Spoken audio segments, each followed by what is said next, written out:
Hello, BookTube. Don't know if this is going to work. It's our first live stream in quite some time, so I'm not sure if it's going to go out all 50 states and all the territories. I'm also not sure that it's going to remain. We did one a while ago that froze after a little while, but I thought I'd give it a try. It can't be long, but I have missed the particular live stream interaction. I don't have much in the way of an initial throat clearing to do. In previous live streams, I have done that by commenting on the state of the world. But what, I ask you, what would be the point? What would be the point of commenting on the state of the world? Domestically and internationally, those comments would only be horrible. They would only be horrible. Domestically, it seems incredibly likely that the United States, for its president, has a pedophile rapist. Answer the simple question of what possible other reason there would be, in the wildest imagination that you can come up with. What other possible reason would there be not to release all the Department of Justice's information on Epstein? The only possible explanation for why that has been so bunglingly, conspicuously withheld is because it implicates the president. The only way that Epstein's co-rapist gets moved to a cushier prison is at the direct order of the president. So that had to happen that way. That's domestically. And internationally, we are seeing borne out, not that I want to say I told you so, we're seeing borne out the first small intimation of what I have said on this channel for 8 years, which is that no matter how bad, how repressive, how autocratic, how tyrannical other governmental systems are, they all cannot abide a rabid fascism in their midst. None of them can abide that. They all recognize it for what it is. It's a rabid dog. No one can live with that. You can't bargain with it because it's the sole possession of one man, and almost always in such cases that one man is crazy. And we are seeing the real-time application of that in the fact that that crazy man, who has flattened all opposition from a completely supine Congress and a completely supine Supreme Court, and apparently a supremely supine United States population, that one man is getting to do whatever he wants, just whatever comes into his head on any given day. And the thing that came into his head on any given day just a day ago was to posture a nuclear war with a dictatorship that has a boatload of nuclear weapons. So people say, well, this orange buffoon, he's not important, he's not serious, I'm glad it's your country and not mine, etc., etc. If he starts a nuclear war, that's it for everybody. And it doesn't matter. There's no rule that says nuclear war is going to be started by Rhodes Scholars. Anyway, like I said, a throat clearing would be pretty much that. So we could ratchet things back down to the world of books, and writing and reading. The big BookTube news, of course, is that Jack Edwards is trying his hardest for non-BookTube levels of respectability, starting a written blog to immortalize his thoughts about the books that he reads, and starting a book club that is, whether he intends it or not, clearly going to be a gigantic power broker in the publishing industry, where when he announces a new book, its sales go up by 2 million units. That's not nothing. That's Oprah territory. So both of those things are going to happen, and so once again, not that I'm not meaning to say that I am all knowing, but once again, we are approaching a prediction that I made years ago that a number of you mocked me for, which is that Jack Edwards is going to be the future of literary respectability. He is going to be the presiding, all-knowing, internet's resident librarian judge for the Booker Prize, for the Nobel Prize, as far as I know. The sky's the limit. For a solid pound of hair fixer. I guess that didn't turn out to be any more optimistic, did it? Well, all right. The main subject, before I get to the comments, because we have to wrap this up quickly. This cannot be a 3-hour live stream. The main subject that I want to talk about is writing. at least to start with. Then we'll see whatever's on your mind. I am going to give you the rest of August to not write, and then in September we are going to start writing. I'm going to start nagging you to write.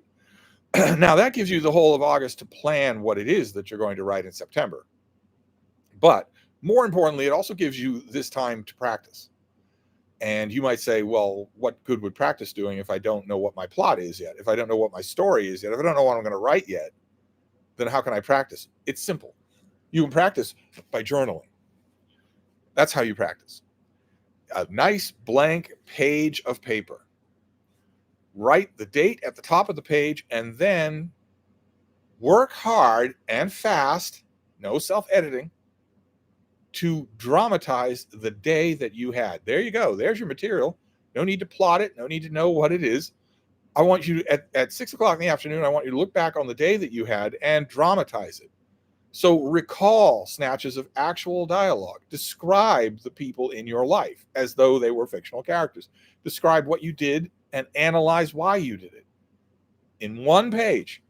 No more than that, and quickly. Don't take more than half an hour to do it. To fill that page. And the reason why that's a good idea is because that will force you to make the English language do what you want it to do for storytelling purposes. That's what a journal does anyway, really, if you're not being self-indulgent about it, which is really the key. Give yourself one page, no more, and give yourself half an hour, no more. And just do that. And make sure that in the course of that half hour and in the course of that page, you cover everything you want to cover with the details that you're going to want to remember. You're going to stink at that the first few times, but after a while, you're going to get pretty good at it. And those skills will serve you enormously when it comes time to write fiction or narrative nonfiction in September, which is what we're all going to do. But anyway, that's my harangue. Write a journal entry today. Summarize your day. Not a journal entry about your thoughts on love. Not your journal entry going on and on and on about how you can't believe that so-and-so broke up with you. Not your journal entry about the nature of life and meaning and truth and wisdom and whatnot. Just your day. How did it start? How did you feel? Where did you go? Who did you talk to? What did they say? What did they look like? What was the weather like? What you doing, baby? Huh? Want to come over here? Well, you can't come over here like that. You don't know what you want, do you? Little baby's going crazy because she spent our afternoon walk pressing the flesh. Everyone she saw, she ran up to, stood up on their legs, and hugged them until they petted her and fussed over her. Everybody. There were no exceptions. Usually there are some exceptions where she's just not interested, but this time it was everybody. So she's exhausted. But anyway, that's your harangue. It's writing. We won't talk about no need to talk about the calamitous state of the world. I'll just add, since I've prefaced every single thing I've said, nationally, internationally, and also BookTube, with a not so subtle nod to the fact that I am always right, I will add one other detail that I am right about.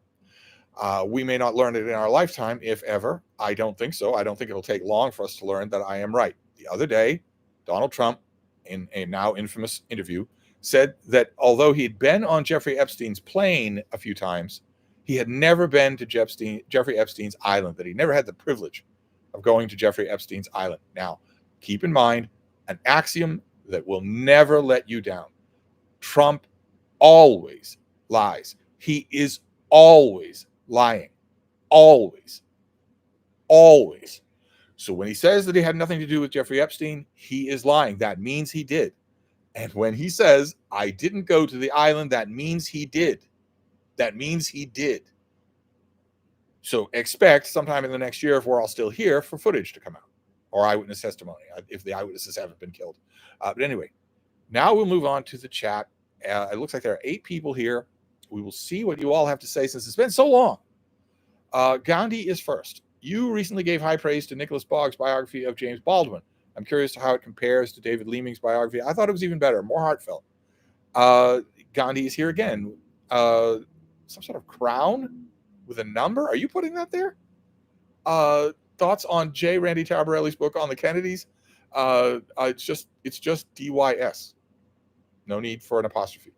I watched his recent podcast where he stated / boast that his books are included / accepted into the JFK Library and Museum. Well, it doesn't take much to do that.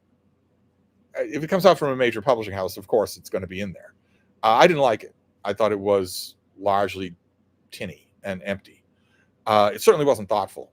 I know already. I know you've heard me say a million times. Thoughtful books on really pivotal presidents are hard to come by because it's so easy to write a bad book on FDR, on Lincoln, on JFK. It's so hard to write it's so easy to write a bad book on them that, you know, that's what you'll do if you're going to get your book contract. And so you won't do a serious book on them. Caden says, hi, Steve. Oh, wait, you have a crown too. So it can't just be Gandhi. I don't know what these crowns are. Just finished finals for summer semester, and I'm thinking of getting into Colleen McCullough's Masters of Rome series over the break before fall semester. Is it worth the read? Yes, it is. Worth the read here is we're going to have to explain it a bit. We don't have all the time in the world. Colleen McCullough in the Masters of Rome series is writing very wooden prose. And a lot of it is kind of silly. It's grandma humor. It's grandma conceptions of people. So in other words, I don't know if you're familiar with Wolf Hall, for instance. Wolf Hall is historical fiction written for an adult. Hilary Mantel is expecting you to meet her exactly halfway in the book. She's not expecting to color things in big crayon primary colors and fill in all the dots for you. She's writing to an adult. She's writing to you as an adult. She doesn't have to spell things out for you. And that's a little bit rare in historical fiction. Writers of historical fiction like to spell things out. And oh my God, does Colleen McCullough spell things out? Oh my God, does she ever? In those books. It's unbelievable. She gets a little better as she goes along. But First Man in Rome, for instance, it is good, solid, middle-class Melbourne melodrama. So you will like it. And there's a huge amount of aftermatter that will interest you as well. So definitely give the first one a try and understand that if you don't like the everything but the kitchen sink approach of the first book, well, then you're probably not going to stick with it for the series because that approach doesn't go away until 5 books in.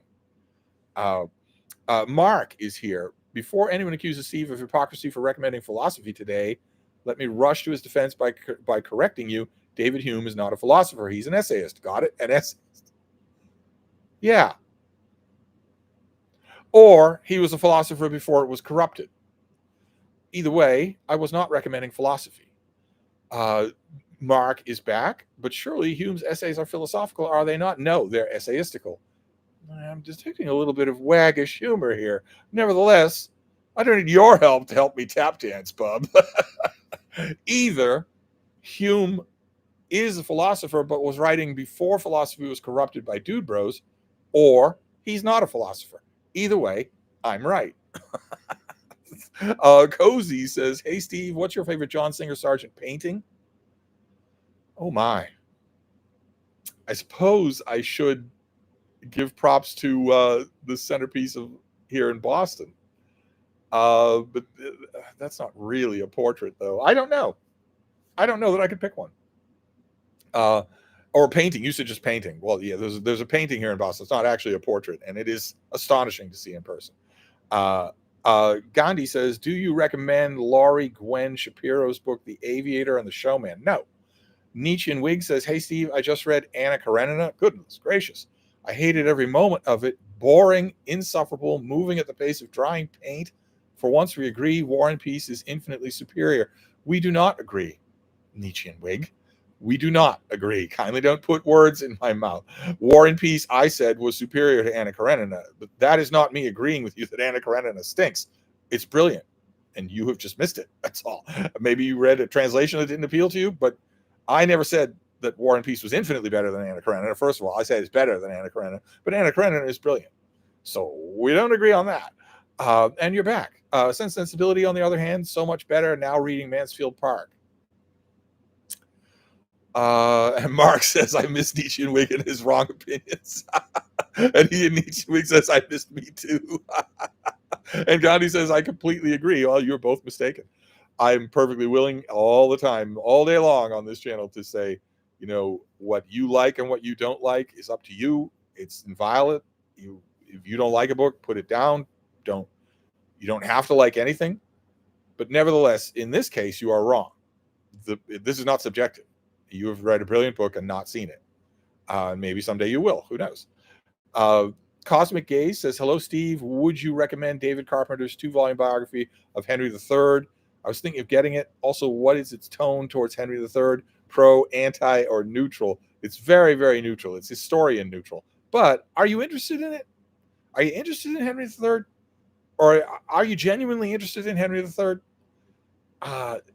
Or is it 2 big volumes about a British king no one knows anything about? They're very good. They are definitive, but you'd want to be interested in them, right? Nietzsche and Whig is back. I usually read fast. Took me 2 months to actually finish that. Awful Anna K. Tolstoy 111 says, hi, Steve. Do you like Remainder by Tom McCarthy? I would guess no. Not really, no. It's kind of slight. Gandhi says, why has the publication date for Kai Bird's book on Roy Cohn not been announced?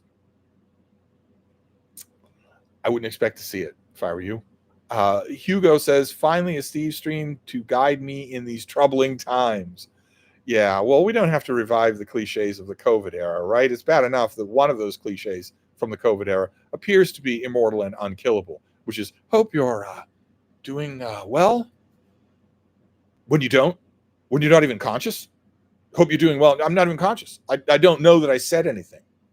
It is totally empty of meaning. And it came from a greeting that started to become viral, no pun intended, during COVID, where people would say, I hope you're doing well in these trying times, meaning specifically in this time of a pandemic. But then when the pandemic ended, the hope you're doing well stayed. It stuck around. Anyway, I am here to help you in these troubling times. No, Tolstoy's responding to Nietzsche and Whig. Gandhi says, why also has Joyce Carol Oates' book Fox not been given the recognition it deserves? The fact that Audition is on the long list for the Booker Prize is laughable. Yeah, Joyce Carol Oates suffers from prolixity. I mean, she suffers in the critical view because she writes so much, which doesn't make any sense. That doesn't make any sense. That is not valid, but nevertheless, it's true. It's absolutely true, and that could be hurting Fox. But then again, there was a lot about the Booker Prize long list that was laughable. So you have to narrow things down. Siva says, you've already saying we have to wrap this up quickly. We probably have less than 3 hours. No. This does have to be quick tonight because there are more and more elephantine steps coming towards me having a massive job of work to do. It almost happened today. Today was an oddly smooth day. Ordinarily the week just grapples with me right away, and today was not like that. It was like a Sunday. Manny says, thanks for starting the read aloud again. I feel like something like Wharton's Age of Innocence would be fun. Well, the main idea for the next read aloud that I have would be a sin of indulgence on my part. Just a sin of indulgence. I don't know if I'm going to do it or not. I'll wait and see if some young man can talk me out of it. Danger Kid says, hey, Steve, I'm currently reading Daniel Krause's new book, Angel Down, about halfway through and very much liking it. Quite bizarre, but in a good way. I don't know that I read Angel Down. Some Okie dude says hello. Nietzsche and Whig and Tolstoy 111 are just talking to each other. They don't need me for that. Oh, no, the chat jumped. Oh, that's been a long time, hasn't it? Let's see where we are here. Gandhi says, the best part of my day was taking my bulldog to his favorite park. Today was almost 90 in Boston and really humid. So I couldn't take Frida to her favorite park. She would have been all for it, but I would have had to carry her back here. NK says, hi. Cosmic Gaze says, I remember you saying you think Henry VIII was the best king of England. You certainly do not remember me saying that. If you do believe this, why do you think he was the best? No, you have never heard me say that King Henry VIII was the best king of England. Not in a million years. DJ says, I've been putting off keeping a journal for a long time. I definitely needed that call to action. Yes, tonight.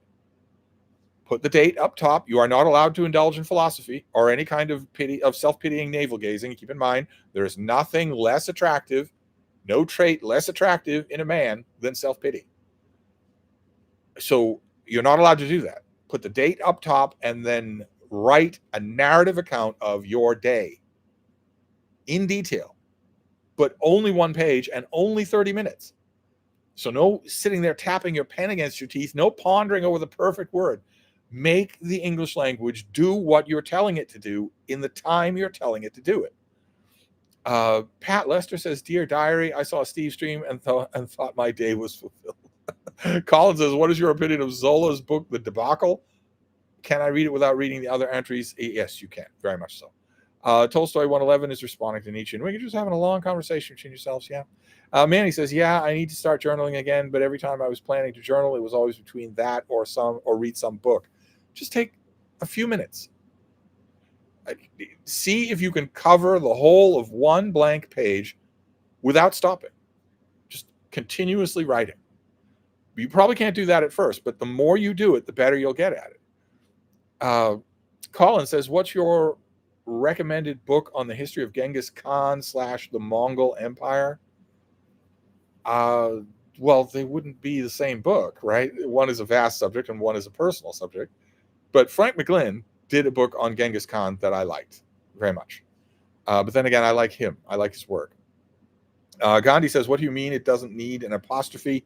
I'm referring to his books. No, Kennedy's.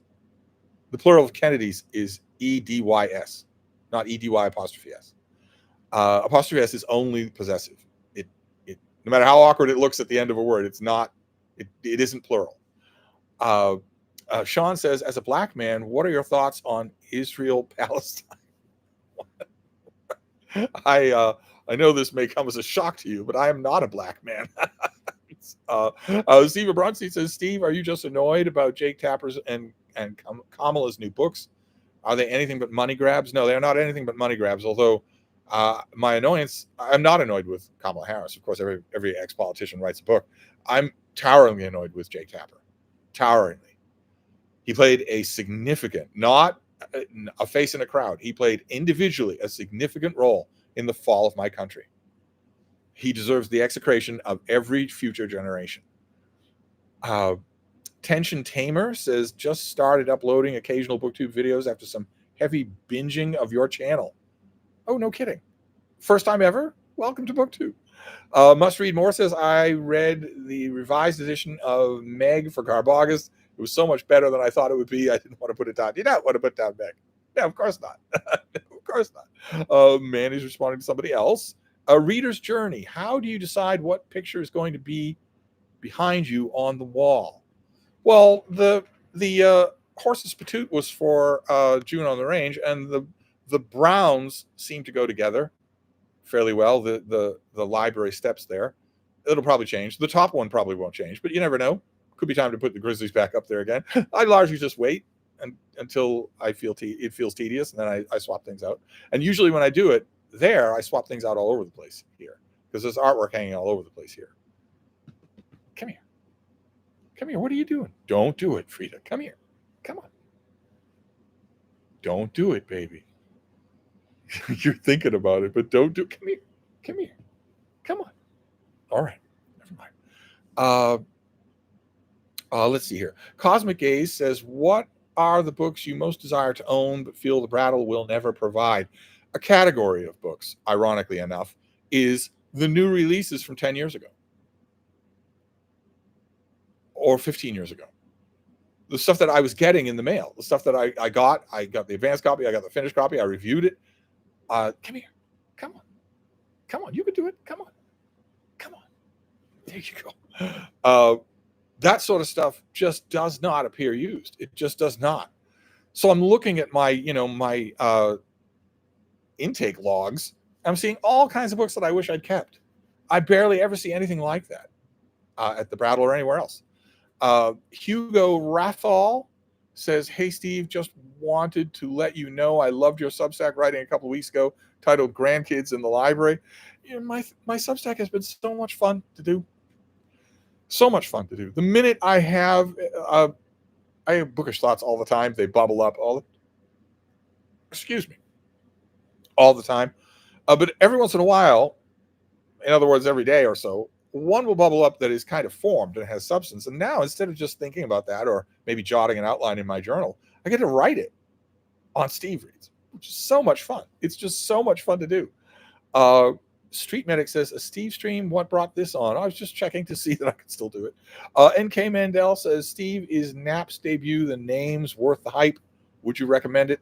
Not particularly, no, especially since I think we both know the reason that you're thinking about reading it. Griffin says, Steve, do you have any interest in jazz music? Have you listened to Thelonious Monk? No and yes. Colin, did you ever watch Smallville? If so, what's your opinion on it? It's not technically a have you read question. So I guess I can't go nuts. Can't spaz out. It's a major network TV show about Clark Kent in Smallville. And you're asking me if I ever watched it.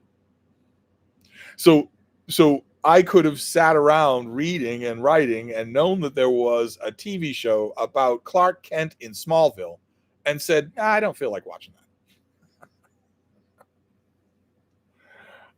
Yes, I did watch the TV show about Clark Kent in Smallville.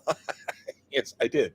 I did watch it. There were parts of it that I liked. It went on to become a WB soap opera in a way that I didn't appreciate, but there are moments all the way to the end that I rather liked.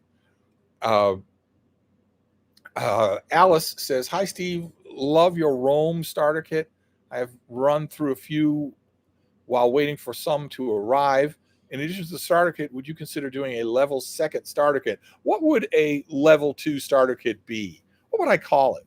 It can't be a starter kit anymore. But what would a level 2 version of a starter kit be? What would I name it?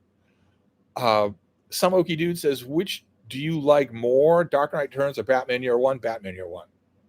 Obviously. Think about what happens to Superman in Dark Knight Returns. Think about how he's portrayed.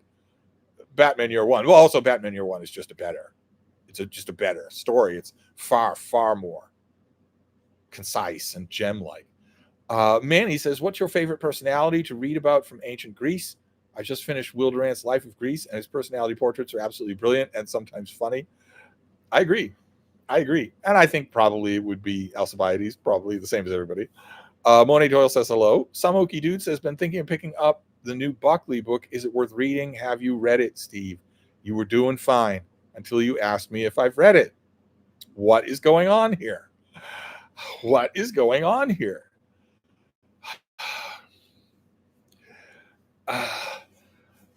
It is worth reading. Tolstoy 111 says, I recently started Excellent Women by Barbara Pym. It's lovely, isn't it? Yes, it is. Cosmic K says, who are some of your favorite classical musicians? Also, are there any famous ones you feel are overrated? Well, I've always thought that Mozart was overrated, but I don't have much company in that. But my favorite classical musicians, number one is Johann Sebastian Bach. But if we leave him out, they're all Italian Baroque masters. Galuppi, Tartini, all the people like that people don't really listen to. I love them. Just can't get enough of them. Manny says, that's pretty funny. I started a reread of Anna Karenina recently. I love both how cozy, good feeling, and realistic it is. Well, yeah, you don't even need to give it that much credit in order to just walk plain away from the ridiculous slander that was being uttered just a little while ago. I mean, honestly. Street Medic says, who's your favorite Plantagenet? Henry II. Samuki Dude says, your productivity is very admirable, Steve. Is it really? That reading guy says, a Stevestream. Yes, indeed, but we're not lasting long. Nietzsche and Wig is back. I have gone down a rabbit hole of David Ramsey and John Deloney videos. Very entertaining. Manny says, next read aloud of Sinful Indulgence. Let me guess, another trollop. I wouldn't complain. Why, you people know me too well. Must read more says, everybody knows the best king of England was King Ralph of Las Vegas. Cosmic Case 1894 says, well, in that case, who do you think was the best king of England? That would be my guy, King Edward the Seventh. Nietzsche and Wig says, when you were in England, how was your visit to John Keats's house? had the pleasure of making a journey there recently. I didn't do author house pilgrimages for anybody. I don't think I went to Keats's house. I might have seen it if I was with friends, but I don't do that sort of thing. That was never the sort of thing I did when I traveled. I don't like authors. I don't elevate them in any way. I don't want to go to their houses, look at their water closets and whatnot. So no, I couldn't tell you what it looks like. I'm sure I've never been there. Never inside anyway. Let's see here. Clarence Beeks says, a dude bro threw my Jane Austen in the gutter and called me a soy boy cuck. I can't stop crying. Well, you shouldn't be crying anyway. You're not helping your cuck reputation by crying. That reading guy says, I started and stopped journaling. I find I get too tired and annoyed with it before bed. I'd rather read. Well, then don't do it before bed. There are two groups of people who journal. One of them is at the end of the day, they sit down and say, all right, before I commence my evening or wind down for the night, I'm going to write about the day that just happened. And the other group are the people who do it first thing in the morning, writing about the day that just finished yesterday. All of our famous journals that from famous writers and historical figures are one of those two. You could just decide not to be one of them. Hugo says, do you have any favorite books or authors from New Zealand? Looking for some good books written by people from my country. There are no New Zealand authors. What are you talking about? No, I don't have any knowledge whatsoever. No, I noticed only the other day, a month ago, I noticed out in the Brattle sale lot, the Brattle bookstore, that there was a huge number of books about New Zealand. Huge. Histories, genealogies, everything. There was even a 2-volume guide to New Zealand literature. I was asking, where on earth did these things come from? No, I don't know anything about the literature of your country. Nietzsche and Wig says the best king of England was Edward Longshanks. Just putting that out there. Yeah, but you don't mean it. You're only putting it out there to use the word Longshanks.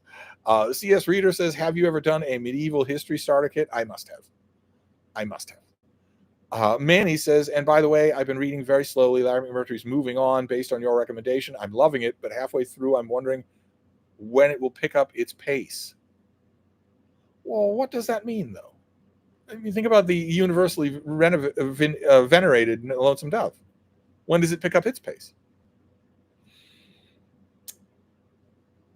If you're loving it, then why are you waiting for it to pick up its pace? I guess is my question.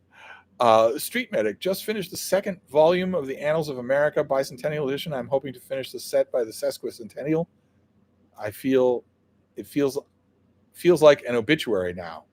Yeah, I bet. Brian Constantine says, so what's become of your books you get in the mail? Do they go to the Brattle? Some of them do. Yeah, I find all sorts of homes for them. I can't keep them all.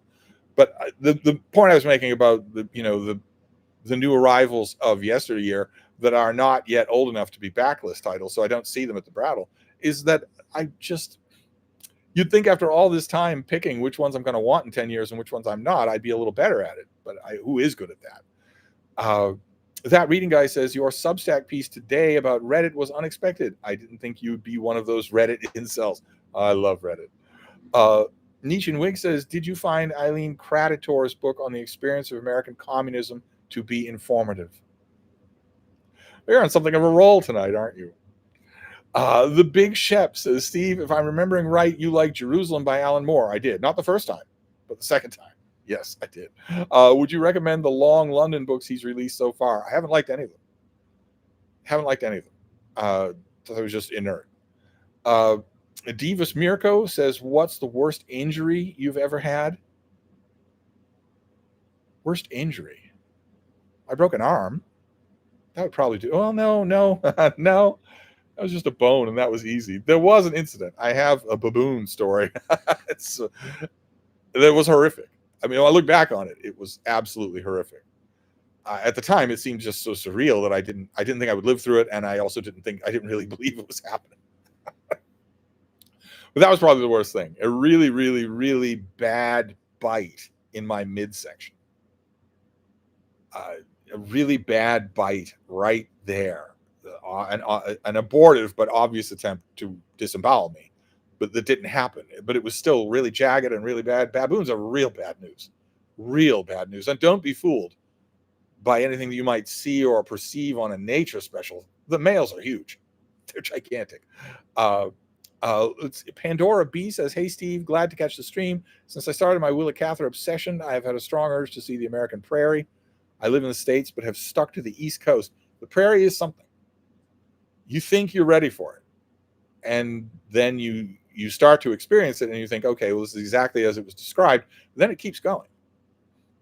Then it just keeps happening, and then you try to imagine it when the grass was 7 feet tall."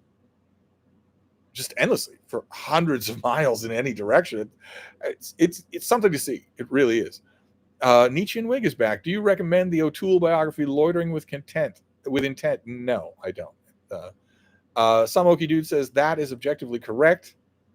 Year One is still my favorite thing Miller ever did. Oh, right, about Batman. Well, I'm glad to know you were testing me, but if Year One is the best thing he ever did, then it has strong competition from Daredevil Born Again. And if Daredevil Born Again is the best thing they ever did, then it has strong competition from Batman Year One. Both are just scorched earth brilliant, just incredible. And there are moments in Daredevil Born Again that are so cinematically perfect that I think some of those moments excel the moments in Dark Knight, in Batman Year One. Colin says, Steve, what's your favorite biography on Milton? Oh, it's right over there. I was just handling it today. I'll never remember the name of it. It's an Oxford trade paperback. I'll never remember the name of it, and I don't have it within reach. I don't remember the name of the author, and the title of the book is John Milton, so that's not going to help any. Brian Constantine says, sophomore starter kit. Yeah, but it's not a starter anymore if you're a sophomore. Manny says, oh yes, your Steve Reads has been great. I love your regular check-ins with the New Yorker, and your grandkids in the library was incredibly touching and quite beautiful. Well, thank you. Good Lord, that's awful nice. That reading guy, instead of starter kit, you call it advanced kit or something along those lines. I'm not wild about these suggestions.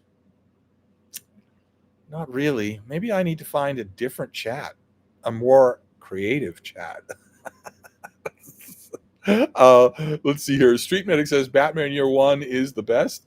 Gandhi says, did you watch Jack Weatherford's revert appearance? That must be recent, yes. On Lex Friedman's podcast discussing Genghis Khan and the Mongol Empire. I did not. How painful would that have been? Yours recent. Okay. Some Okie Dude says, all right, I shall add the new Buckley book to my list of books to read. Colin says, other than the Brattle, what is your favorite used bookstore? The Strand, probably, or the Book Barn in Niantic, Connecticut. Tolstoy 111 says, I vote for The Way We Live Now, read along. I actually thought of that, but haven't I given The Way We Live Now enough attention on my channel? How many buddy reads have I done with it? How much attention have I given to that book? I love it. I've never actually read the whole thing out loud on my channel, but how much attention have I given it? Don't we reach a limit? Nietzsche and Wig. I read Chernow's Hamilton biography and loved it. Do you recommend Meacham's Jefferson biography? It's been on my shelf unread for ages. I do recommend it. Yes. DJ says, just finished my first journal entry and even managed to avoid pontificating on anything. Good for you. Nietzsche and Wig says, I agree that Mozart is overrated for his non-operatic stuff. His operas are fantastic. Some Okie Dude says, Steve saying soy boy cuck is one of the most hilarious things I've ever heard. Just don't let it happen to you. That's all. Street Medic says, Anna Karenina simplified Annie sees a random dude hit by a train, fools around, gets hit by another train. Karma. Okay. All right. Stephen Bronstein says, do you think highly of Mehdi Hassan? Well, it's tough not to think a little more highly of him than I did before after that Jubilee thing that he went through. It's tough not to think really highly of him after that, after the way he handled himself. I would have handled myself quite differently in that circumstance. And to my discredit, he came off looking great. But yeah, I tend to. AKA JK says, hi, Steve, taking the Amtrak into Boston tomorrow from New York City. Good for you. Gandhi says, do you like Simon Sebag Montefiore's books? Generally, I do, yes. Solar Gold says, Steve, I saw in a video you said Pride and Prejudice was one of two of your essential reads. What is the other? Was it Darwin? Not my essential reads, mandatory read-alongs. I've done 2 mandatory read-alongs on my channel. One is Pride and Prejudice, which you must read. It's not that maybe you get around to it. And the other was The Origin of Species by Darwin. I have many essential reads. Big Shep says, do you have a favorite author from Oregon? How would I know? How would I know where they're from? I presume no one would admit that. Colin says, who do you like more, Jules Verne or H.G. Wells? Jules Verne. That reading guy says, I second medieval history starter kit since you have not done one yet. That's got to be wrong. I must have done one. That simply must be wrong. Street Medic says, War and Peace simplified. Okay, here we go. Some Okie Dude says, saying Napoleon failed at invading Russia is somehow an understatement. Cosmic Gaze says, Steve, what do you think of some of the Image comic series like Walking Dead or Invincible? I find the Amazon Prime show based on Invincible to be intentionally edgy. I don't like any of it. Obviously. DJ says, I'm about to finish USA by Don Dos Passos. I've been really impressed by its ability to make almost all the perspectives really engaging. It is impressive. What kind of format are you using to read it? Are you reading a one volume? Are you reading 3 mass markets? The Brattle has a beautiful set of 3 hardcovers with all the original illustrations. No one's touched it. I'm tempted to go and get it myself. It's right there in the fiction section on the first floor, and no one's touched it in weeks. You won't see that again in 10 years. I didn't get it myself. I intentionally left it there. But let's see here. DJ says, oh, no, you already said that. Karen P says, that is a picture of the BPL behind you. No, that's not BPL. That reading guy says, rumor has it, ever since Christopher Russell left BookTube, he's been slandering you on Reddit. Well, I wouldn't know. He slanders me on iMessage quite a bit, so I don't need to go far afield to Reddit. Colin says, how do you rank James the First among the British monarchs? Not particularly high. Steve Bronstein says, Steve, let's be respectful and take a moment to pour one out for the great thinker, Terry Bollea. Why do I know that name? I swear I know that name. Manny says, yes, but in Lonesome Dove, there is urgency with this vast panorama of the American West, while in Moving On, it's just chapter after chapter of wonderfully written relationship drama. What's the urgency in Lonesome Dove? They're taking a herd to Montana. They're not under any kind of deadline. It's one thing after another. Sorry, I get defensive about Moving On because I have a feeling it's going to be forgotten. I have a feeling Murtry is just going to be remembered for Lonesome Dove, which would be like remembering Tolstoy only for War and Peace and not Anna Karenina, the other toweringly great book that he wrote. Some Okie Dude says, if you think Invincible's edgy, God help you if you try The Boys. I know. Well, the TV show anyway. Caden says, I do not have the typical dude bro level of knowledge of ancient Rome, so some hand-holding on McCullough's part may be suited for me. It's between that and finally finishing Anna Karenina 300 pages in. Well, keep in mind, dude bros don't know anything about ancient Rome either. So you don't have to worry about them making fun of you because they don't know anything about it either. They think there's an ancient Roman handshake, for instance. And I wouldn't say that what McCullough does is hand-holding quite so much, although she is the queen of the info dump. I say give First Man in Rome a try and see. Maybe you'll love it. Thousands of people did. I might even love it myself. It's just so awkward and it's just so grandma. It's just such grandma prose. Maybe I just feel that way because I like fiction and especially historical fiction that doesn't do that doesn't act that way. Damien says, I was listening to one of your earlier Trollope/Warden videos today. So good. Thank you for introducing me to him. How were you introduced to Trollope? Well, I met him at a party. I think it was Ottiline Morrill. Nietzsche Week says, did you see Peter Hitchens walk out on Alex O'Connor during an attempted interview? It is very funny. Well, yeah, it was a couple of years ago. I did see it. Yeah. And I thought it was reprehensible on Alex O'Connor's part. Now, that puts me in the extreme minority because everybody loves him. And I usually appreciate his stuff too, but he was entirely in the wrong in every step of that. Not just how he acted later. He was entirely in the wrong in the present moment. And I've interviewed a lot of people. I've done a lot more interviewing than he has. And if it's all about you, if you're not going to respect how the other person is starting to react to what you do, then you shouldn't be doing it. Anyway, Grayson Rye says, "Oh boy, it's one of those fabled Stevestreams I've heard so much about." Yes, that reading guy says the Canadian prairies are extremely boring. Well, yeah, of a piece with everything else from Canada. Some Okie dude, Born Again's great too. I agree. Yes, it is. When I think of cinematic, I think more Born Again than I do of Batman Year One. So for Batman Year One, for something cinematic, you have, well, the climactic moment on the bridge, for instance. But that's just 3 panels, and they're very simple.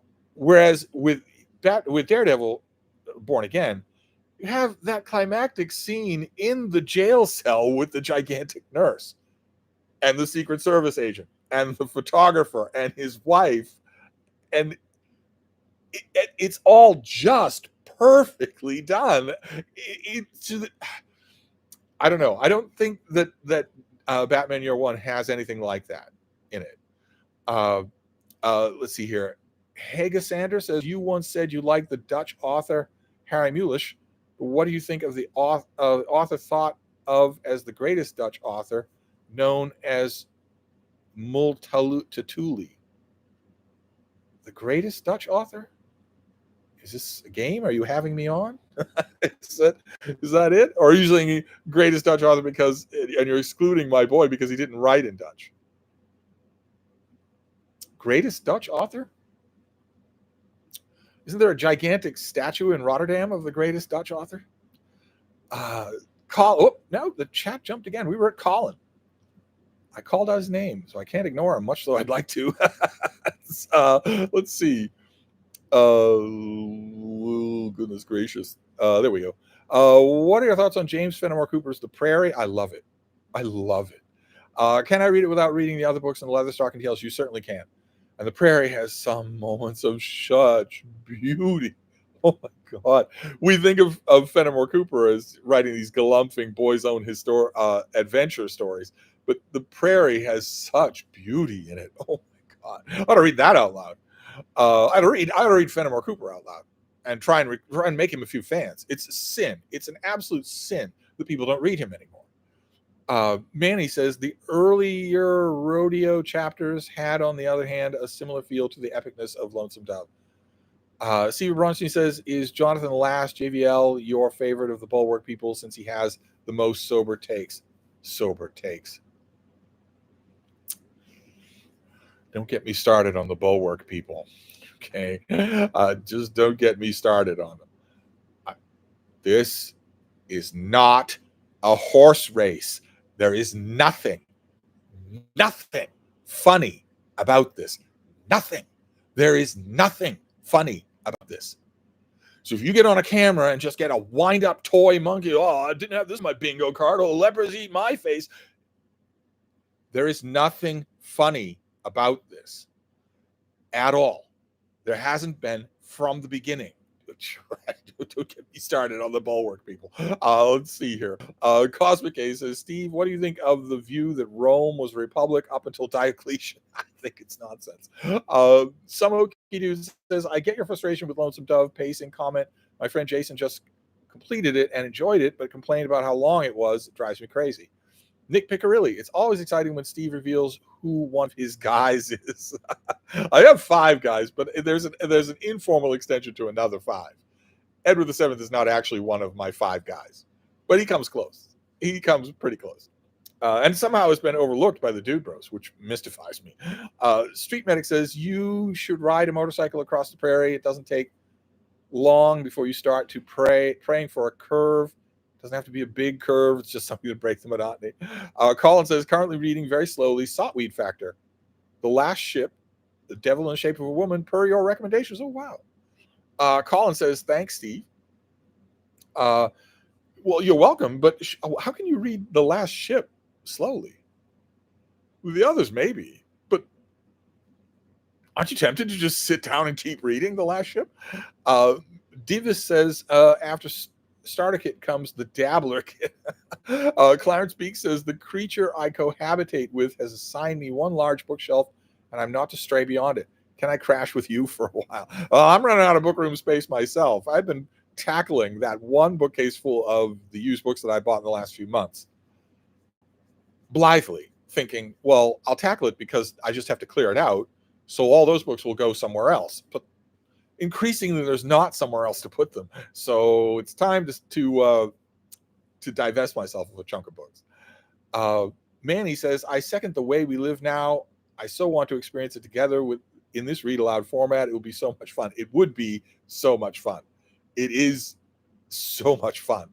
It is so rare for a writer's best book to also be their most enjoyable book, despite its length. But isn't that self-indulgent? It wasn't even, I confess, I was thinking about a Trollope novel. It wasn't that one. Isn't it self-indulgent, though, for me to talk about it again? How many videos have I made about the way we live now?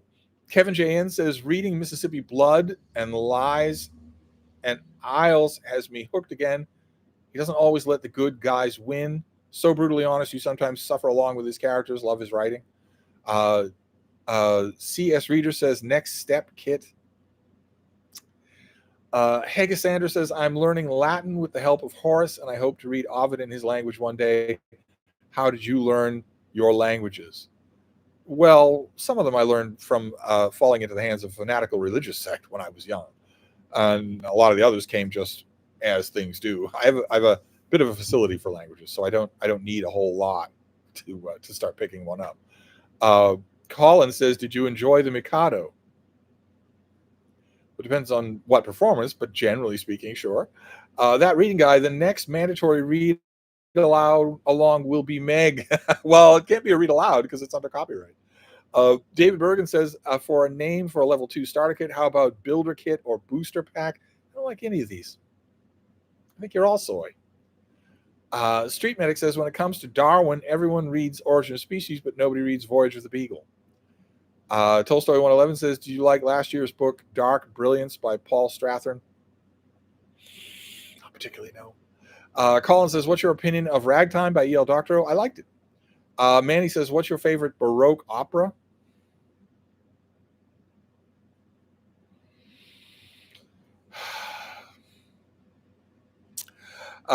Colin says, what's Melville's best book after Moby Dick?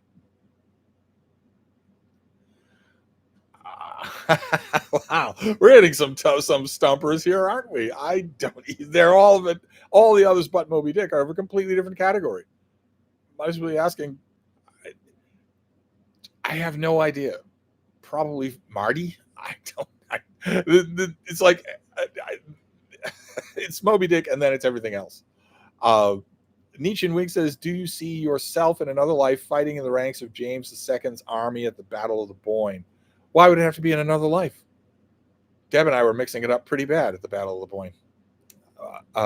Ryan Thacker says, for an author who has a large presence on your year-end list from the Donahue Interregnum, I haven't heard you mention Barry Unsworth on your channel. Have you cooled on him recently? Well, no, but even on my channel, there are going to be authors I haven't mentioned. For God's sake, I mention 1,000 times more authors than any other booktuber anywhere. It's still not enough. It's still in every chat. It's, you didn't mention this author. Are you two fighting again? Literary Wanderer says, Pachinko worth the time or no? It is worth the time. It is. Street Medic says, Billy Budd. DJ says, I've got the big blue spine Penguin 20th Century Classic Edition of USA Today. It's held up very well despite its size. So that is a good edition. That is a very good edition. Cosmic Gaze says, Steve, Terry Bollea is Hulk Hogan. Okay. Stephen Newton says, I hate comics that are more interested in being edgy over just telling a good story. So do I. Heg Sanders says, I'm wondering now that the tide has turned, what may come of the writing club? Yeah, a writing club. Yeah, something like that. You have August to get your muscles in shape, and then we're going to start talking about writing on this channel. Monet Doyle says, I'm going on Amtrak train ride soon. How do you decide which books to take with you? I bring my Kindle with me, so I don't have to decide. The Amtrak trains have power sockets. If you need them, you're not going to, because your Kindle's going to last just fine for a month. But if you need, you can charge it right then. Charge it to 100%, every hour, or plug it in so you're never losing power. And then I have 10,000 books, so I don't have to think about it. Taffy J says, "What's wrong with grandmas?" Plenty. Marcellus says, "Hello. I'm reading a lot of the New Testament these days. Quite sad knowing the end is the destruction of my beloved classical world. Any recommendation for a book about the New Testament?" Yeah, there's a book called The Introduction to the New Testament by Brown, I want to say. It's really good. It's called An Introduction to the New Testament, and it's really, really good. Gandhi says, "Thoughts on Kamala Harris's book 107 Days? Haven't read it, don't intend to." The Big Shep says, "Steve, now that it's fully out, I simply must know, what did you think of the new Superman movie? Would you at least consider it better than Man of Steel?"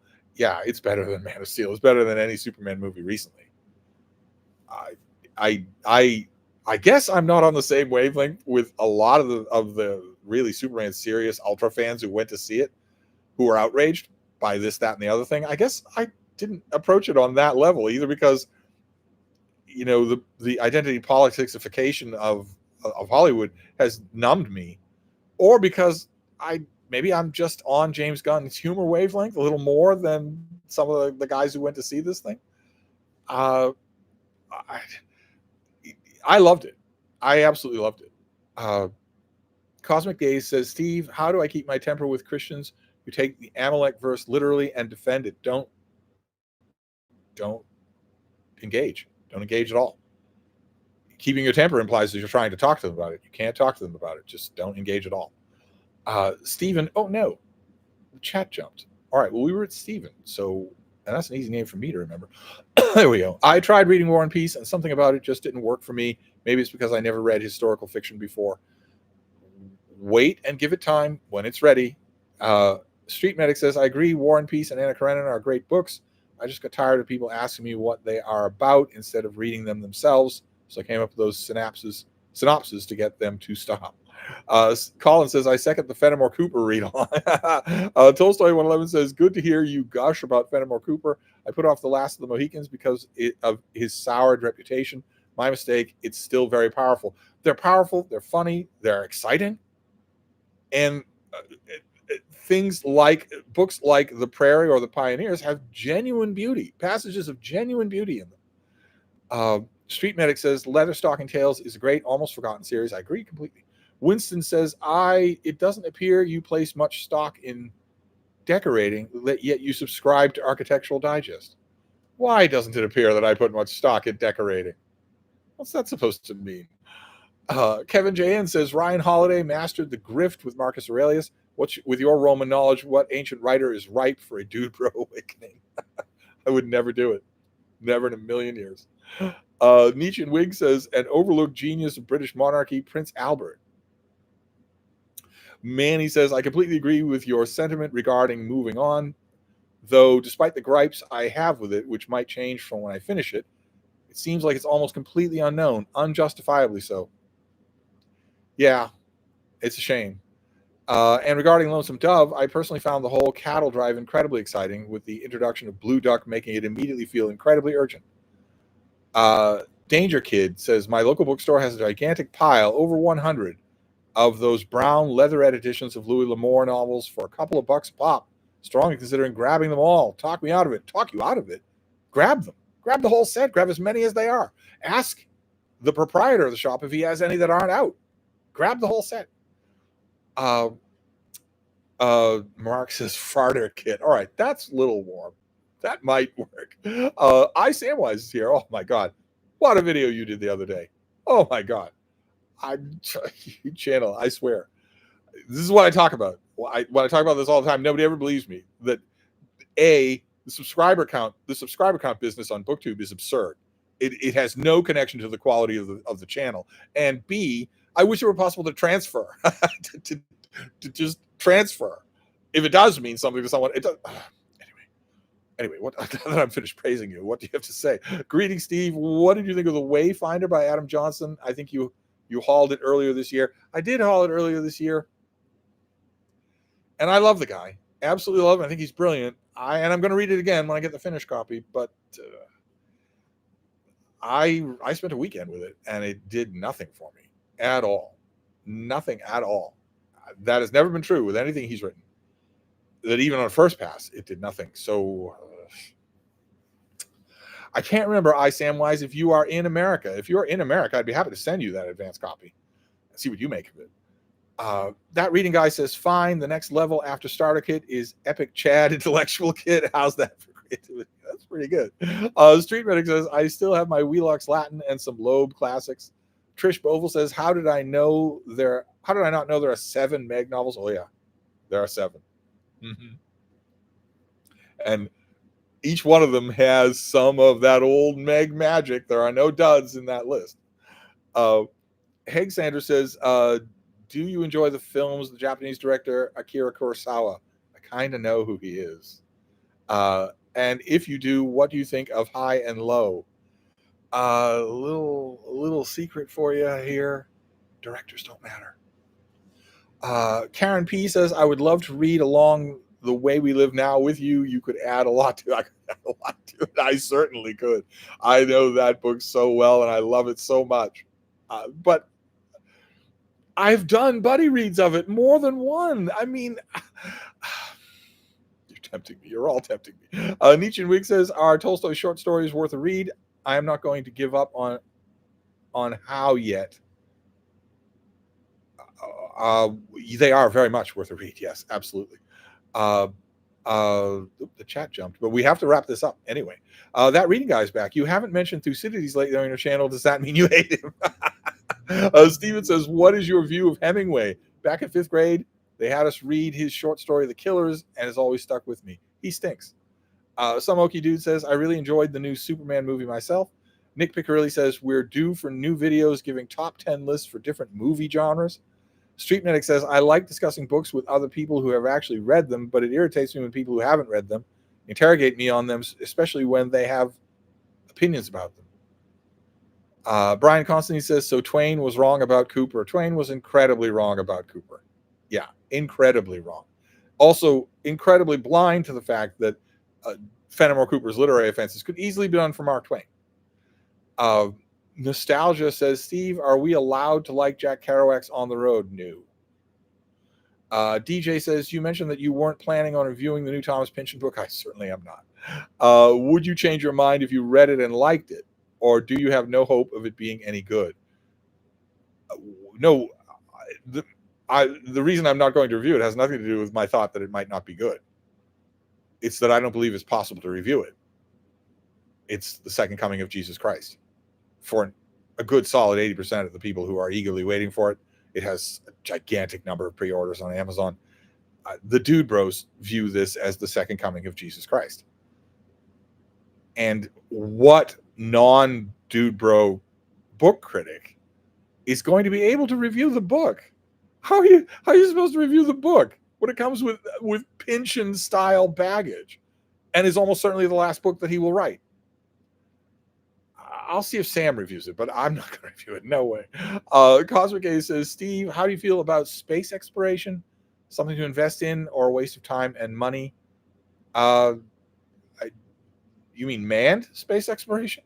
Send probes out, sure, to advance our knowledge. Sending people out is a total waste. Winston says, your couch appears to have a sheet on it and your curtains. My couch does have a sheet on it, and the window does have curtains. I don't know. You're right on both counts. Anthony says, I discovered Joyce Carol Oates this past week reading her newest book, Fox. My face hurts from all the wincing and cringing, but still has me wanting more of her books. Well, she's got plenty for you to choose from. AKJK says, I finished Smallville recently. It was lots of fun, and I really think Lois brought the show to new heights in later seasons. The actress they got to play Lois was great. Just great. Little too great, actually, because she was so much better than anybody else in the show, except John Glover, of course. No heresy there. Gandhi says, what's your most anticipated fall book release? I don't really have one that I'm all that nuts and crazy about. Not really. Manny says, yeah, but as good as these read-alongs of The Way We Live Now are, they are not read-alouds. Well, it's true. I haven't read the book out loud on my channel. Colin says, what do you think of Stargate series? I wasn't a fan of SG-1, but Atlantis was a lot of fun. I have not liked them at all. Any of them. Any of the whole family of them. That reading guy says, what are you reading tonight? Well, I got the Great Book of Amber in the mail today, and I haven't read any of those in a long time. I got the Stories of Kafka in the mail today. That also will be intriguing. And I got this, Tigers Between Empires, from the author of Owls of the Eastern Ice. And this is about Siberian tigers, the Amur tiger, the biggest tiger in the world, in between China and Russia.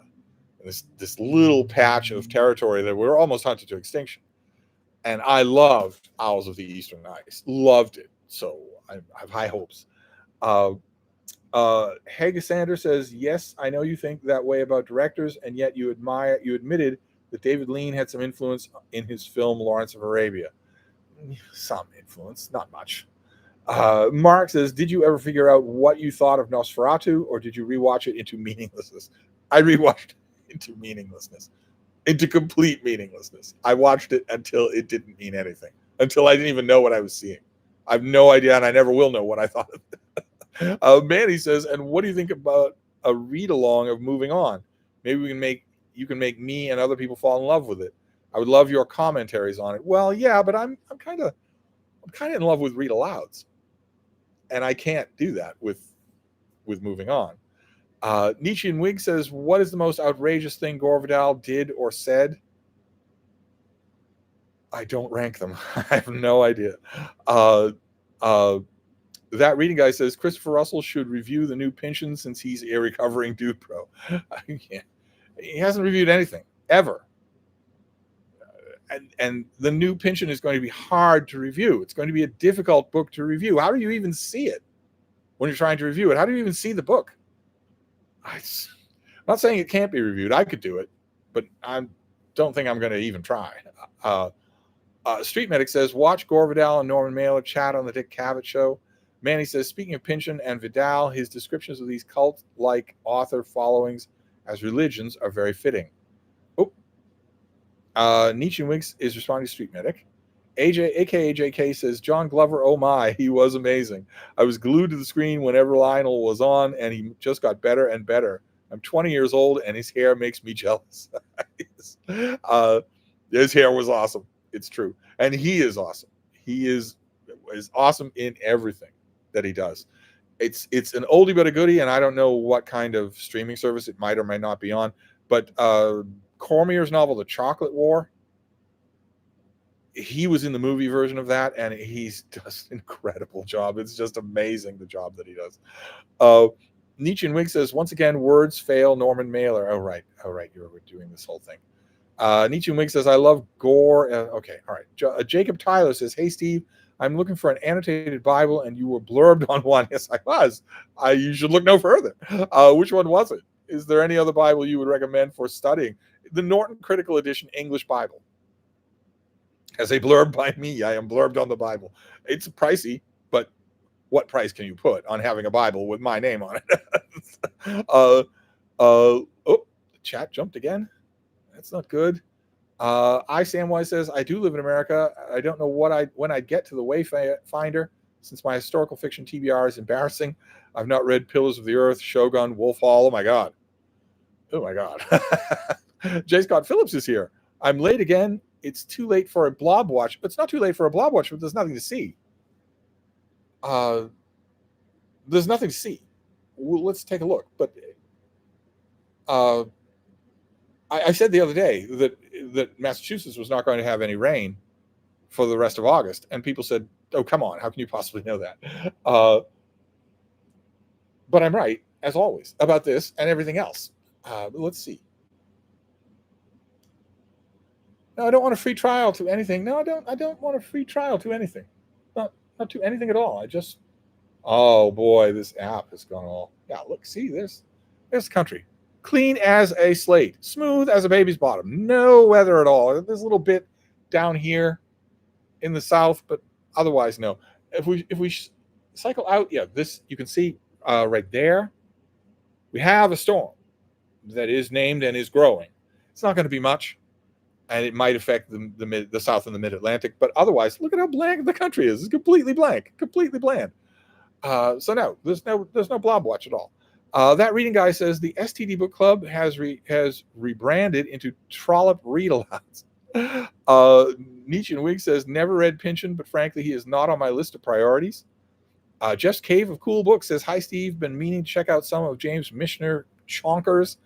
Which of his books would you recommend starting with? Well, he wrote a lot of those chonkers are really good. If you mean starting with the chonkers, I would recommend things like Chesapeake or Alaska or Hawaii.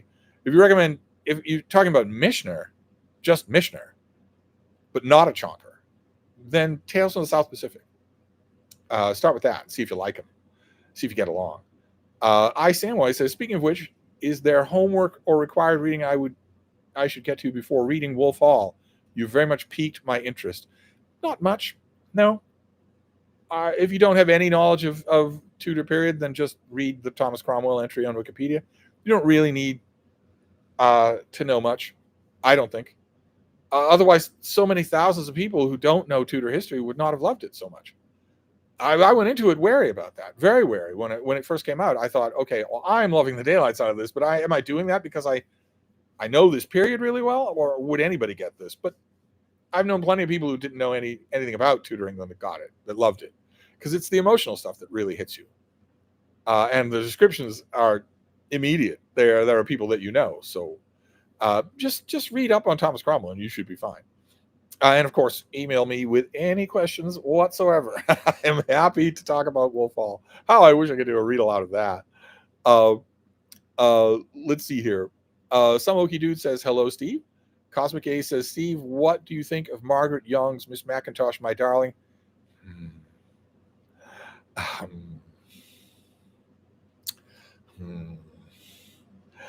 I liked it, and then it was appropriated by the wrong kinds of people. Street Medic says, if you've never read an annotated Bible, Asimov's Guide to the Bible is a good start. Some Okie Dude says, I only read The Flight from Norman Mailer. I enjoyed it considerably. Manny says, do you like any Ingmar Bergman movies? Don't ever lose that sense of humor. Egg Center says, would you ever publish your own written works of translations, if only just in the spheres of YouTube? I would publish my own work. I won't do it myself. It would be David Murphy who would do it. I would do that. I am slowly building up the momentum to do that. And once I hit that momentum, it will be a flood of stuff.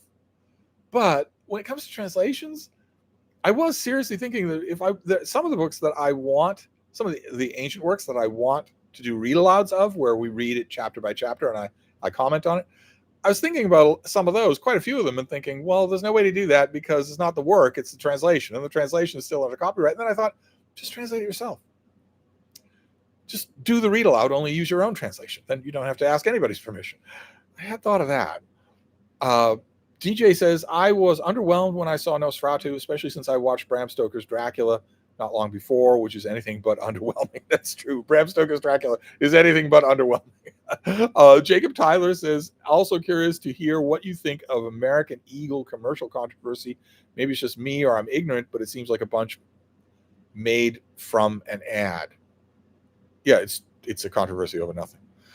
Street Medic says, in the belly of the beast was disappointing. SM30, Steve, is Guy Gavriel K required reading fantasy? Was no required reading at all, but he's good. He's very, very good. Nietzsche and Wig says, have you ever, oh, nope, where did you go? Have you ever saved someone from a cult and helped deprogram them? A couple of times, yeah. It's incredibly hard to do. You can induct 200 people into a cult in one afternoon at the same time. They each have to be deprogrammed incredibly slowly and individually.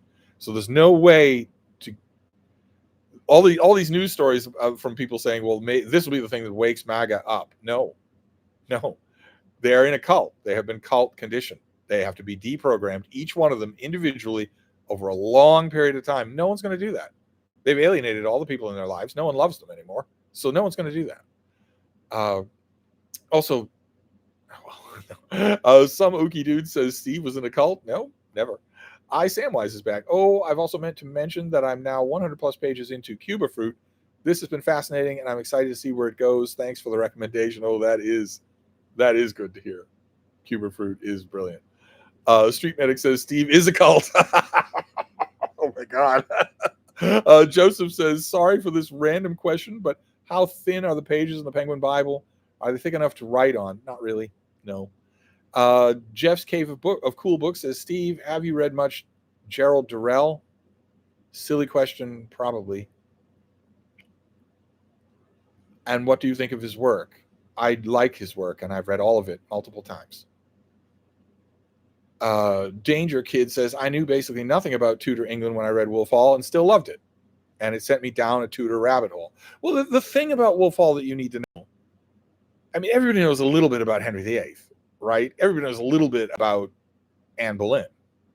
I would assume just a tiny bit.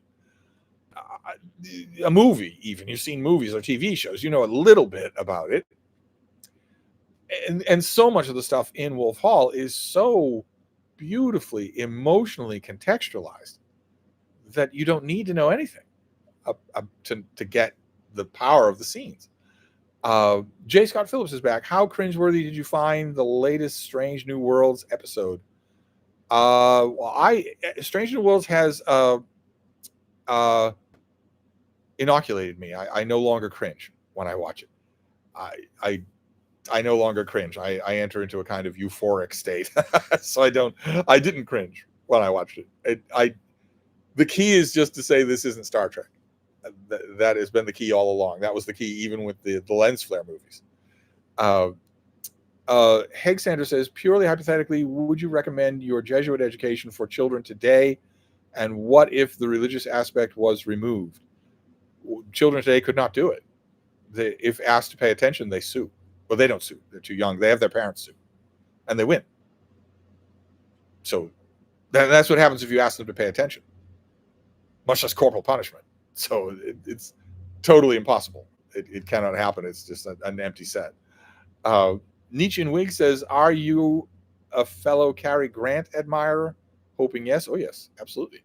Tolstoy 111 says, you don't like Fanny and Alexander. Seems like something you would love. No, I'm afraid I don't. That reading guy says, oh my God, how would I love read-alouds of Steve's own translations of ancient works? The thing that I thought about was to take you all along with me when I read the Odyssey this month. And I was thinking, well, you could read, Chapman or Pope, but their poetry courses on their own, regardless of Homer. When you're reading Chapman or you're reading Pope, you have to teach Chapman and Pope before you even get to Homer. So I naturally thought about that. I've never done it. So I thought that might be fun. Drew's scale model says, what's the tariff on Canadian smoke? I can't read when my eyes are burning. Pat Lester says, also, I've been following your channel for a few months, and your channel got me back to reading. Oh, that's wonderful to hear. Your infamous hedgehog recommendation videos are pleasant to watch and keep growing my reading list. John Stanley says, do you like the latest Doctor Who series? What do you think of John Higgs's book on Doctor Who? I haven't read Higgs's book on Doctor Who. The latest seasons of the Doctor have been awful. Just execrable. Donkey Gug says, hi, Steve. I'm currently reading Ascent to Power after finishing Truman by David McCullough. I was curious if you have a follow-up suggestion to read around the Truman administration. Well, you read McCullough and liked it? There really hasn't been anything else that would even come close. So it might be time to move on to Eisenhower. Nietzsche and Wig says, I have a love-hate relationship with Dickens. I think it adds spice to my reading experience. Like, where did you go? Like an abusive romantic relationship. That reading guy says, how's the Bean doing? It's amazing we've seen her age on your channel. I know. She's been here her whole life. When she was a little puppy to now. 8 years later. You've just watched her grow up. She's fine. You can see. She's getting a little sleepy. This Stevestream unfortunately has to end. But you have seen her grow up on this channel. SM3 says, Did you get around to reading your Anne McCaffrey project? Nope. Martin S. says, do you like the book and movie of The African Queen? I'm not all that fond of the movie. It's a little bit corny. I love the book. Gandhi says, thoughts on Colbert's cancellation? Far be it for me to disagree with Keith Olbermann, but I think it's pretty clear why it happened. And it was pretty clearly what Olbermann says it was not, which was simply to silence a critic, just to make a network do what you want. Fascism, in other words, censorship. Cosmic A says, how do you feel about dog owners who don't put leashes on their dogs and just let them wander free? I find it annoying because when I walk, the dogs run up to me and I can't predict what they might do. Those owners are terrible. Those are terrible owners. Terrible. I don't like them at all. And fortunately, I don't have to deal with that in this neighborhood. But I have been in plenty of places where I did have to deal with it, and I'm pretty harsh about it. Pretty harsh about it. And sometimes those bad dog owners would mouth off to me, would say, well, you know, what good's being a dog if you're on a leash the whole time?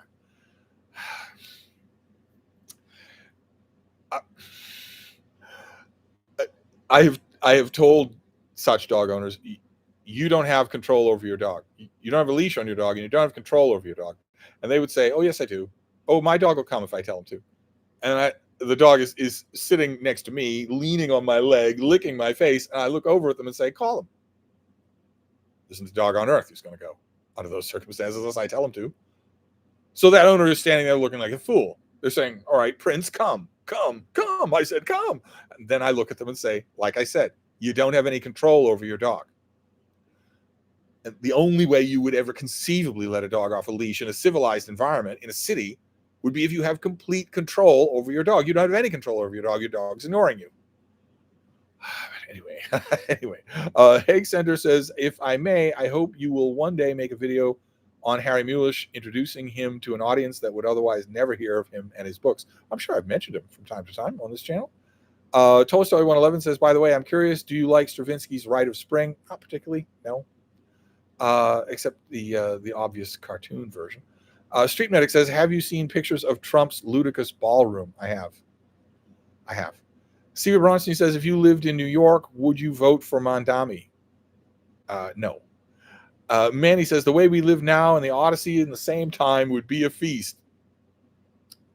The way we live now, you've all got me really tempted. That reading guy says, when does your next guest arrive? 10 days. SM3 says, is responding to someone else. Street Medic says, it just occurred to me that the word balls and Republican don't belong in the same sentence. Big Shep says, Steve, am I wrong in guessing you didn't like Werner Herzog's memoir, the one that starts with every man for himself? I did like it. I thought it was hilarious. David Murphy, good Lord, do not bring that up. That reading guy has about guests. Don't traumatize poor David. Jimbo says, did you get Little Bean a ramp yet? No, I didn't. It's going to take a little bit of finessing. The other day I walked in here and she was standing on her little cat bed looking up at the couch. And I came over to help her up and she was pretty miffed by that. She's 8 going on 9. I don't think she's ready for that. So I'm going to have to do it, but I'm going to have to finesse it just a bit. Gandhi Angle says, what about the financial aspect of Colbert's cancellation? Is the show really losing $40 million? Again, I don't want to disagree with Keith Olbermann, but he's wrong. Colbert was silenced. He wasn't canceled for money reasons. He was silenced. Steve Bronstein says, you still haven't paid your respect to the late, great Hulk Hogan. Have you lost your decency, brother? I'm pretty glad he's dead. Nietzsche and Wig says, I know you've said you'll never leave Boston. Now, where would you run if you changed your mind? It's hard to imagine a scenario like that. I have offers, but I'm not going anywhere. Street Medic says, I got into reading because growing up in the 60s and 70s, there was a lot of stupid on TV. so I just grabbed a book instead. Ended up reading the entire World Book Encyclopedia that way. I hope that's not a smack at the Dukes of Hazzard. Drew's scale model says Paramount has their hands full now with South Park creators. SQE says, Steve, who impressed you more, Nikola Tesla or Thomas Edison? Thomas Edison did, thank you very much. Colin says, do you like Dvorak? I do. The Big Shep says, I was recently researching dog attacks for a story, and unfortunately made me very wary of pit bulls than I had been in the past, but the real danger almost every time was dogs off their leash. Yeah, it's dogs off their leash. And the only reason that pit bulls, I've said many times before, people get pit bulls in order to warp them. It's not that pit bulls are warped and they therefore attract people. Colin says, what do you think of the film The Third Man? It's one of my favorite films. SQE says, Steve, between the Old and New Testament, which do you generally enjoy reading more? The New Testament. Tolstoy 111 says, if Colbert was silenced, why would they leave him on for another year? Wouldn't they yank him immediately? Would probably cost them a lot more money to just yank him immediately. Liminal Spaces is here. I finally caught you live. Yes, you did indeed. Another great BookTube channel. Gandhi says, if Colbert was silenced, why didn't they just pay him off his contract? I doubt he will be on the air through May. We'll see. Brian Constantine says, did we ever figure out the crowns? I haven't figured it out. A whole bunch of people have crowns in the chat. I don't know why.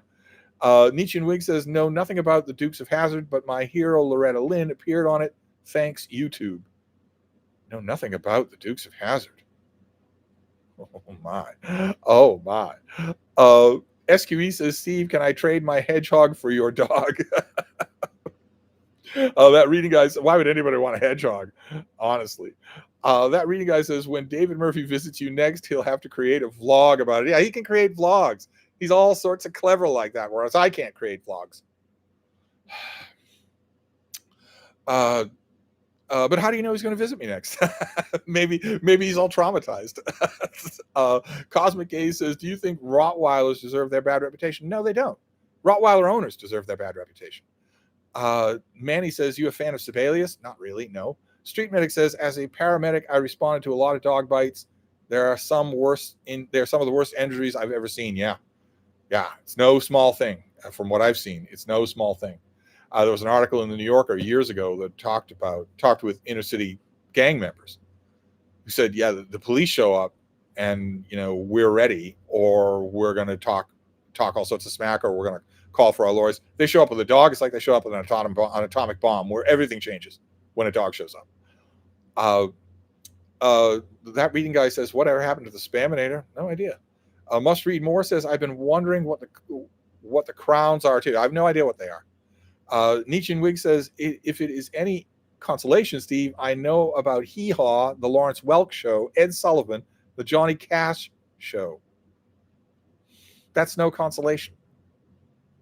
The 1970s. That's the Dukes of Hazzard, Chips, and In Search Of. Tell me you've never seen any of those things. Gandhi says, David Murphy and I both love All the King's Men. Well, so do I. Okay? Read it a lot long before either one of you was born. SQE says, Steve, how many countries have you visited in your lifetime? I'm endlessly curious about you. I don't know how many, but I know that the number, I don't know what the number is, but the roster includes some countries that don't exist anymore. And apparently there are countries in the world that I haven't visited because they didn't exist when I was traveling. Rena is Reading says, I'm pretty sure the crowns are just frequent commenters in chat. What super chats are on, they are the people who donate the most. And Street Medic says he hopes he was in line for a throne. And Steve says, do you think the Prophet Muhammad was a good person morally? He wasn't a prophet. There are no prophets. There's no way to foretell the future. And there's no supernatural. And he wasn't a good person morally because he raped a girl. He raped a little baby. And also liked cats. No, he was a horrible person. But in addition to that, he was not a prophet. Grace and Wise says, Steve, any recommended reading for the history of the Catholic canon? Not really. No, you want to read the Catholic canon, right? So you go to Wikipedia, you find out what that is, and then just start reading it. I guess I don't know why you do that. Drew's scale model says, went to my small town library sale recently, picked up Lance and the Shield by Utley, The Plantagenets by Dan Jones on your recommendation. Also, The Longest Winter by Halberstam, all for $4. Wonderful. That reading guy, is David Murphy a good person morally? I don't know. Are 5-hour boring videos a moral sin? Nietzsche and Wig says, Steve, you will now be canceled for what you've just said about the religion that cannot be discussed. Take care of yourself. Gandhi says, I need a big juicy book to sink my teeth into. Well, plenty of alternatives. Brian says, I thought the Crowns were Steve's favorites. Now, none of my favorites have shown up yet. So Nietzsche and Wig says, in the UK, it is effectively illegal to say anything negative about the creed that cannot be named. Yeah, the UK has just decided matter-of-factly in the last 10 years to just discard any idea of free speech at all. I know you don't have a First Amendment, but you can now be jailed for telling a joke. Those days are coming in this country. And they are on the books in a lot of states where it will be illegal for you to criticize Israel in any way. Manny says, also, did you get more Twin Fest in your recommendations? It was hilarious watching you try to talk. I was trying to talk about it while keeping it a family channel. And I did. I got buried in Twin Fest. I forced myself away from it to read from The Specialist today, but I got buried in it. Colin says, my goal one day is to try to learn Latin and Homeric Greek. IDK, why I bring this upon myself.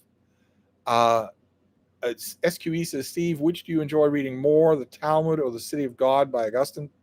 Augustine. And it's St. Augustine.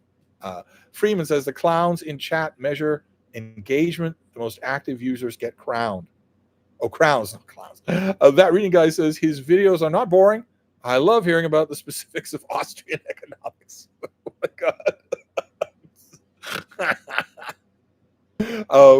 I'm sure that he would be boring in person too here at Hyde Cottage. In any of his visits, there had ever been an opportunity for him to get a word in edgewise. That hasn't happened yet, but I suppose it could. The Street Medic says, seeing a lot of people trying to unload books as decor because nobody reads, they just want to look sophisticated. Steve, SQE says, Steve, who do you think is worse morally, Netanyahu or Trump? Trump. Matthew Alberto, oh, wait, the chat jumped again. I just watched an older video where you read and talked about the story of Sodom and Gomorrah, and it made me wonder if you would ever do a read-along of some of the Old Testament. I would be doing a lot of editorial commentary if I did. A lot. I mean, we'd be reading 2 verses, and then I'd be talking for half an hour. Gandhi says, well, since I am a Leo, it is only just that I receive crowns. David Murphy, okay, this is getting out of hand. I keep forgetting you're here. Nietzsche and Wig says, as an 11-year-old, some adherents to the religion that cannot be criticized physically assaulted me for criticizing their religion and defending Christianity. My far left teacher supported them. Yeah.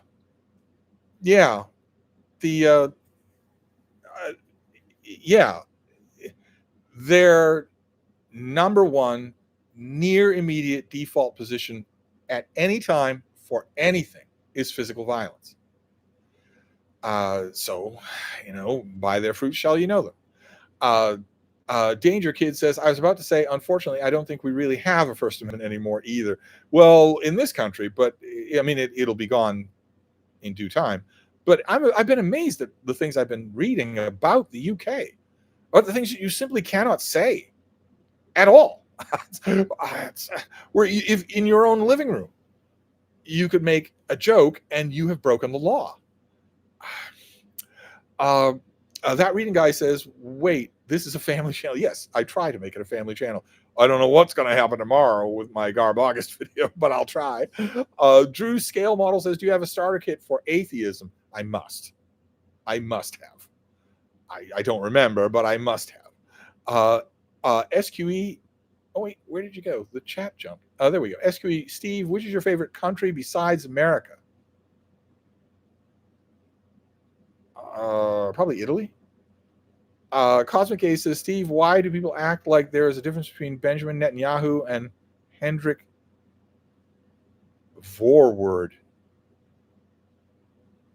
Am I supposed to know that second name? It's not ringing many bells. I have a feeling I'm not supposed to know it. Manny says, so that you can say, oh, you don't know that? It's not ringing a bell either way. Manny says, by the way, do you think Latin is possible to learn through just going through a text of some kind without much grammar practice? Why would you do that? No, you must employ it. You must employ it to learn it. Wanda Woman says, hey now, I love David Murphy's long, ultra long videos. They make my workouts go quickly as David is still talking when my workout is done. Yes, that is true. SQE says, St. Steve, are there any rabbis you recommend reading? David Walpe. Damien says, any thoughts on the Tudors TV series? I didn't like it at all. Not at all. That reading guy says, I take 30 minutes of Steve's commentary over on 2 Bible verses. The Street Medic says, why do Christians want to hang 10 commandments in schools but not the Beatitudes? Yeah, so they can punish people. Matthew Alberto says, I would gladly watch an hour of you break down a single line in the Old Testament. David Murphy, I'm going to go read about General MacArthur. That reading guy says, there's no medieval or atheism starter kit. Yeah, but you lie about these things all the time. I'm sure there are starter kits for both of those. Some Okie dude says, I don't know. Hitchens, maybe he's an entertaining read, at least, even if he's an opinionated blowhard. His literary criticism is better. Nietzsche and Wig says, Warhard was South Africa's architect of apartheid. Didn't you know that? Some Okie dude says, Bart Ehrman, he's very good. He knows what he's talking about. Some SQE says, Steve, who's worse morally, Trump or Hitler? That's already been asked and answered. Nietzsche and Wig says, as I have gotten older, I have learned that Hitchens was full of you-know-what 90% of the time. But when he was right, God was he on fire. Still adore him. It's not 90%. I'm no fan, but let's give him his due. Brandon H. says, Steve, what did you think of Motherless Brooklyn? Didn't think of it, all that much of it. It's kind of not much. Manny says, employ it. Interesting, because I saw a video of some guy talking with priests from the Vatican, and almost none of them knew more than very basic Latin. Well, okay, but you were asking about you, right? Not them. They know what they have to know. But if you want to learn a language, you have to use it. Memorizing it from a book. Some Okie dude says his Kissinger book is very good. His Kissinger book is very good. DJ says, I'd love to see Vietnam War and Jack the Ripper starter kits while we're making requests. There are starter kits for both of those. SQE says, Steve, what was the first book you read cover to cover in your life? It would have been Homer. It would have been the Iliad. That reading guy says, are you calling me a liar? I could start a smear campaign against you on 8chan. I must have made starter kits on those subjects. I must have. Nicholas Mavrea says, who is worse morally, Darkseid or Gorilla Grodd?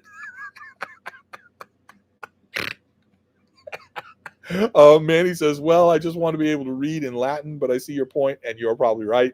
I'm always right. That reading guy's back. I've only read one Bart Ehrman book, and I found it boring. I actually agree with that reading guy. I also find Bart Ehrman boring. Some Okie dude says, Darkseid, without a doubt. Brian Constantine says, what will the algorithm do if you did a Twincest starter kit? I'm not going to do a Twincest starter kit. Bad enough that I'm getting bombarded with these things. I'm not... Nietzsche and Wig says, do you think Anthony Eden is unfairly maligned? Depends on what you mean. On the major subject, no. He is, if anything, given a lighter pass than he deserves. But he is maligned in some other ways that I don't like. I would really like a new big biography of him. MFR Claire, I'm seeing a whole different side of that reading guy here. Yeah, he shows up here when he's had too many martinis. Some Okie dude says, this show off the rails. I agree. DJ says, if you did make those starter kits, search algorithm is censoring them. That reading guy says, what can I say? I'm shy on camera. Paul Marin is here. Hello, monsieur. I have missed your opinion of the latest Superman film. It has come up. Yes, I loved it. Street Medic says, when was it on the rails? Brandon H says, would you be at all surprised if Penguin Classics published Philip Roth? No, I wouldn't be surprised at all. Nietzsche and Wig says, the prime minister I would most like to bring back, other than Thatcher and Churchill, is Macmillan. He'd know what to do. other than Thatcher, really. So you'd like to bring Thatcher back. Some Okie dude says Steve liked the new Superman movie a lot. Yes, I did, but and that or that reading guy says we need more of Deb. I agree. I ask. I can't do anything else but ask. But we have to wrap this up. I'm sorry to say this went on much longer than I thought, but this was a huge amount of fun, and it did not crap out. And I remembered how to do it. So we're going to have to wrap this up and just resume next time, maybe tomorrow night. Some Okie dude says Philip Roth sucks. I can only read so many books about neurotic Jewish guys. SQE says, Steve, what are your thoughts on today's generation attention span? Do you think it'll get better? It's terrible. It doesn't exist at all. And it's not going to get better because it's being intentionally, the generation itself is abandoning it. You surround yourself with all the ways that destroy your attention span. You do it willingly. Manny says, more of Deb. Let Deb take over the channel. No, I don't think so. Drew says, do you recommend The Mercy of the Gods? Yeah, sure. Gandhi says, Philip Roth does not suck. He does, very much so. Liminal Spaces says, glad I caught the end. Yes, but we do have to wrap this up. Some Okie dude says, have a good rest of your evening, Steve. Thank you. Same to you. Street Medic says, night, Steve. Alice L says, hi, Steve. Do you like Philip K. Dick? I find the man in the High Castle depressing. I don't like him at all. No. Alice says, oh, good night. SQE says, Steve, what are your thoughts on socialism and communism? Have you ever banned one of them? A nice quick thought to end the stream. Invite Deb down for Women's Weekend at Steve's. Need Hannah and a crew.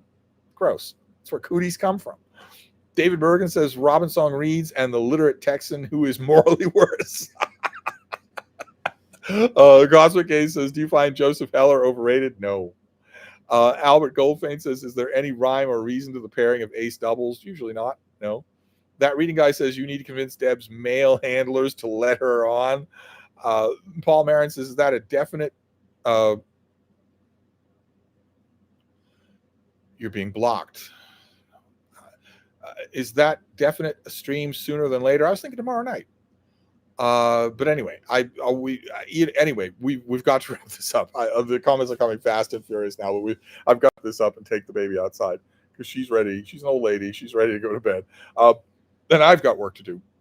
But thank you all. Thank you all very much. As usual, I always forget how wonderful this is. So I will wrap this up and we'll do this the next chance I get.